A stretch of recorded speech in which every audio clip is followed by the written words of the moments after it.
Hi, this is Cherian with another model tutorial for the content engine of the nonprofit operating system. Today we're using the frequently asked questions model, and for some organizations, particularly if you have a physical space, if you have community users, there may be questions that people have that you don't even think of, and building out the questions and answers can be a little bit time consuming and tedious. So this model actually helps get you a running start for developing out those FAQs on your website. So select frequently asked questions from the model tool and hit continue, and you'll enter a brief topic description. So one of the FAQs that I had to help create at one point for a client was they were just starting to offer kids programming in their performing arts theater. So one of the things that they wanted to provide to parents and teachers was how to talk to the kids about behaving in a theater. So that's the one that we're going to try. I've never tried this before, and one of the things that I have committed to in these videos is that I'm not going to edit the content.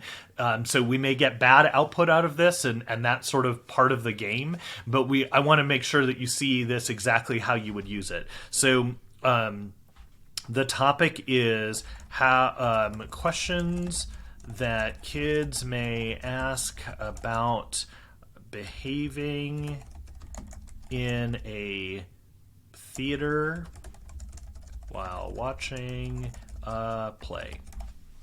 So let's see what happens. Maybe that's not going to create what we want, but maybe it'll come close to what we want. So we got how do you behave in a theater? Be respectful of the actors and other audience members. Turn off your phone. Don't talk during the performance. Be attentive. So actually, not bad. I don't hate that, but I'm going to hit run again just to see if there's a different set of content. Do so quietly. That's nice. I don't hate that, actually. What should I do if I need to go to the restroom? Is it generally best to try and hold until there's a break in the play? Quietly excuse yourself. What should I do if I accidentally drop something? So what this did, which is actually pretty good, but you would definitely want to edit this, is you would just delete these numbers here and maybe put in like Q and A is actually better here, right? What should I do if I accidentally drop something? A great question that my kids would definitely ask. So pick it up quickly and quietly. And maybe you don't love that answer. Maybe you say, leave it there until the play is over. Right? So you get the idea. We're doing a little bit of editing here, and then you can add to this, right? I'm not going to go through this because I'm not actually going to use this. You can hit copy here and put it on your website or send it out to parents and teachers over email. It will save automatically, but you definitely want to save the edits that you do, and then that's going to live in the My Results section. So as you grow the list of questions, you can come back in and edit it and put those in there, or you can rerun the results and have even more created for you.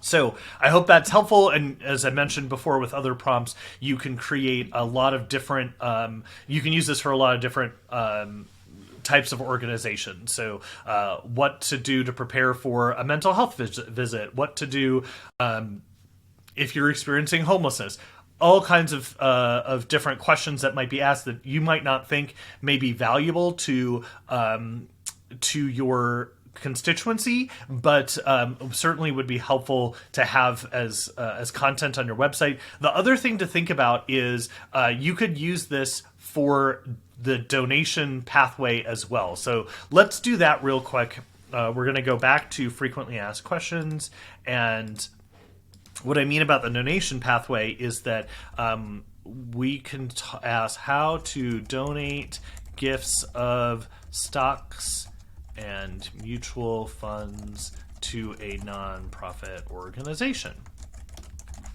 So I anticipate that this will work. I haven't actually ever tried this, as you can see from the results. But my guess is that you do have donors who don't necessarily know about how to give gifts. So it actually did a pretty good job. So I'm going to hit a thumbs up here. You can zoom in and see, what the Q&A looks like. But how do I donate gifts? What are the benefits of giving? What are some things to consider before donating? And it gives the answer here. So the process for donating is typically handled by a brokerage firm or investment company. Each company has its own process. Notify the company of the intent to make the donation. Tax identification of the nonprofit. So it's got the right answer here. So that's really good. You can hit save, put that on your website, make some edits, especially if you have the brokerage firm information, you can put that in there, and the EIN of your, the tax identification number of your nonprofit, you would want to put that in there and put that up on your website. You might even include this in an email, actually, at the end of the year. Since we're here, let's do that. Let's say, let's do how to make a gift from a qualified charitable distribution to a nonprofit from an IRA.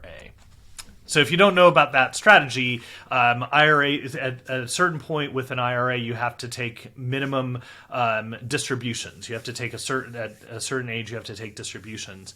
And for donors to your organization that are taking those, it's actually more beneficial for them to give directly from the IRA rather than take the money and then give you money from that. So you could take this, this text, edit it for your organization, and use this in your email to donors who are over the age of 70 or 72, depending on the circumstances, and send this out to them to say, hey, did you know that you can make a gift directly from your IRA? And what is a qualified charitable distribution? Maybe you add some text to that. What are the benefits? What are the requirements? How do I make it?